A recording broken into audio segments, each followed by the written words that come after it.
Hi అండి, అందరికీ నమస్కారం. ఈరోజు మా ఛానల్లో తయారు చేసుకోబోయే రెసిపీ వచ్చేసి ఉల్లిపాయ చట్నీ అండి. దానికి కావాల్సిన పదార్థాలు ఎర్రగడ్డలు, తెల్లగడ్డ, టమాటా, ఒట్టిమిరకాయలు, ఉప్పు అండి.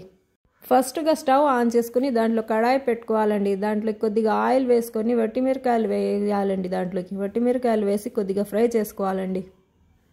ఒట్టిమిరకాయలు ఫ్రై అయిన తర్వాత దాంట్లో ఎర్రగడ్డలు వేసి ఫ్రై చేసుకోవాలండి.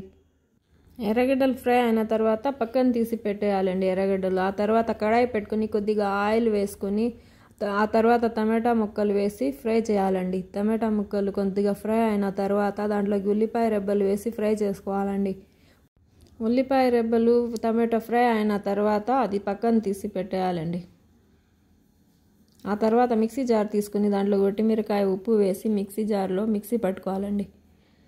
మిక్సీ పట్టుకున్న తర్వాత దాంట్లోకి ఎర్రగడ్డలు వేసి మళ్ళీ ఒకసారి మిక్సీ పట్టాలండి. మిక్సీ పట్టుకున్న తర్వాత దాంట్లోకి టమాటో, తెల్లగడ్డ వేసి మళ్ళీ మిక్సీ పట్టాలండి. కొద్దిగా టేస్టీ ఉల్లిపాయ చట్నీ రెడీ. మీరు టేస్ట్ చూడండి, తప్పకుండా ట్రై చేసి.